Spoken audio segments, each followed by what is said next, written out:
Hi, Brian. Nice to you again. Today it's going to be a discussion about Myanmar, what is happening in Myanmar, and maybe why don't you give us the context, historical context, and up to the what we call the constitutional coup of the beginning of the year. I think the purpose of this discussion is that is to debunk a little bit. There's a portraying of the military as being the bad guys and Aung San Suu Kyi to be the good guys, democracy and freedom and so on.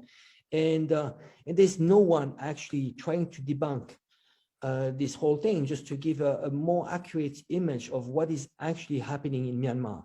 So could you give us maybe the background, maybe historical, and what is happening right now in Myanmar? People are trying to depict this, especially the Western media, and of course the opposition leaders themselves. They're trying to depict this as if the military just suddenly seized power, that there was some sort of democracy happening, that the government that was ousted was democratically elected, and they're not really going into the details of what led up to that, why the military would have done that. We saw the Western media talk about things like, oh, they arrested Aung San Suu Kyi because she was using unauthorized radios or something. And as I think people who are following my work realize, that as you dig into who Aung San Suu Kyi was, who she was surrounded with, the nature of the opposition, or I should say her government once they got into power, and now they're the opposition. Once you start digging into their backgrounds, virtually every single one of them is tied directly to these foreign governments, the United States government through the National Endowment for Democracy or USAID, supposedly private corporate foundations like George Soros's Open Society. But as I've shown, there are documents that admit UK British government documents that admit the US government was working with Open Society. So they're not independent of each other, they're working together. And so her entire political party and the supposed civil society networks that support her party, this was all a creation of the US and also the British government. And there's also a role that Germany, Australia, and other Western allied governments have been playing. To call that a democratically elected government, a government that is the product of foreign intervention, is completely dishonest, completely inaccurate. It is the product of foreign interference. Democracy is a process of self-determination. Everything about Aung San Suu Kyi's government is literally being decided in foreign capitals.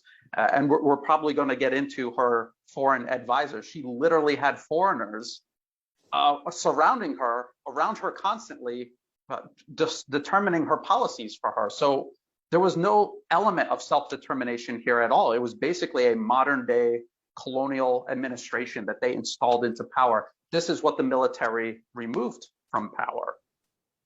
Yes, remember there was this task force Asia Society meeting in 2009, and you had like very top people from the State Department in 2009, and in the task force there was a Sean Turnell, which is an Australian citizen, and that became actually later a personal advisor of Aung San Suu Kyi. Could you give us a little bit the background of this task force and what was the purpose? Because you see, I went through the paper, and there was a lot about talking, not so much about democracy. It was more about how are we going to liberalize Myanmar. Well, when you talk about liberalizing, is how we can get our hands into Myanmar state-owned assets. How we can, like just get into Myanmar and make it a hostage or maybe a US pawn. So can you give us a little bit more information about this paper, this task force? So this was put out, I'm looking at it right now, it's actually 2010, put out by Asia Society, but it's called Asia Society, but it's basically all these Western interests talking about what they want to do with Asia. It's the Ford Foundation, right? It's the Ford Foundation behind it, huh? Actually, there's many foundations behind it. So on the task force, you had the then chairman and CEO of USAID. You had retired U.S. Army General Wesley Clark. You had George Soros himself. You had Kenneth Roth from Human Rights Watch, which plays a very prominent role in using human rights to advance these self-serving agendas of the West. And of course, you said Sean Turnell, and he was an economist. He's on this task force. He also testified in front of the U.S. government, in front of Congress, and he's involved with Open Society. He's also an advisor to USAID. So he's basically like an intermediary between the U.S. government and Myanmar, because he became Aung San Suu Kyi's advisor. And this wasn't something that was a rumor or people were just accusing Aung San Suu Kyi of this. This is what he himself admits. This is what, when he was introduced in Western forums, they would introduce him as an advisor to Aung San Suu Kyi, an economic advisor. And you're exactly right. It's about market liberalization, which this word liberalization is supposed to sound good, but it just means taking away all barriers, protecting Myanmar's resources and ensuring that they're used for the people in Myanmar, and allowing foreign interests to just come in and extract them, and to dominate the domestic markets and to extract resources and ship them out of the country. That's what that means. That's what liberalization. It's liberating Myanmar's resources from its people, from its sovereignty. And if you listen to Sean Turnell in any talk that he gives, all he talks about is the IMF and the World Bank and how they need to get them in there as part of his plan to restructure Myanmar's economy. So that's what we had. We had Aung San Suu Kyi posing as the head of Myanmar's government, but in fact she had, and Sean Turnell is not the only foreign advisor. I'm going to talk about another one here in just a moment. But he is running Myanmar's economic policies, and he's directly interfaced with the U.S. government. This task force was a task force developing U.S. policy toward Myanmar, and then he's whispering into Aung San Suu Kyi's ear about policy Myanmar should adopt in regards to dealing with foreign interests. So they're working both sides. And it was basically a client regime. Aung San Suu Kyi was just a figurehead. Sean Turnell was the one coming up with the economic policy. Yes, just you and I, we call this hijacking of democracy.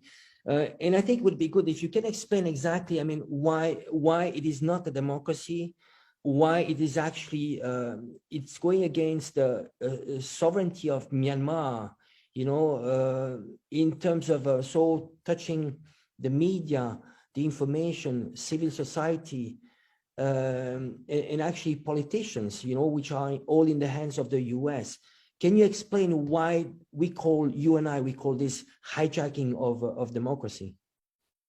Again, the term democracy is supposed to mean self-determination. It's a group of people deciding for themselves how they're going to do things, how they're going to move their country forward, in what direction and how.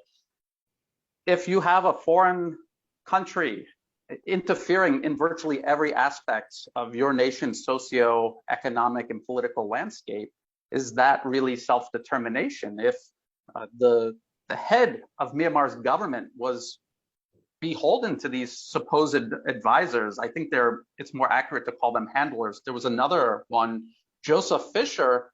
He used to work at the British Embassy in Myanmar, and then he's an advisor to Aung San Suu Kyi. And he's the one organizing her communications with other countries and press conferences and things like this. So again, it's not just Sean Turnell, it's also Joseph Fisher from the British Embassy. Could you imagine a Russian diplomat coming out of the embassy in Washington, D.C. and then hanging out in the Oval Office with the U.S. president? How unacceptable that would be, how instantly people would identify that as problematic. But here Aung San Suu Kyi is surrounded by this entourage of foreigners, of Americans, British, Australians, and people are acting as if this is normal. This is normal, and this is democracy, and that this was a democratically elected government, and not just a client regime hiding behind democracy. You said about hijacking. If we look at the National Endowment for Democracy funding, that they claim they're funding democracy, but what they're really doing is going into the country and creating a parallel to everything that's already in that country, parallel media that serves US interests, not the people of Myanmar's interests, legal groups, education, communication, resource management, literally everything a government is supposed to do. The US, through the National Endowment for Democracy, sets up a parallel organization. What they're doing is they're setting it up so that eventually it overwrites the indigenous institutions of any targeted country, including especially Myanmar. It's the NED's penetration of Myanmar's socio-political landscape is very deep, and they have taken over almost everything there. And again, this is why the military intervened. Could you get back to NED, National Endowment for Democracy?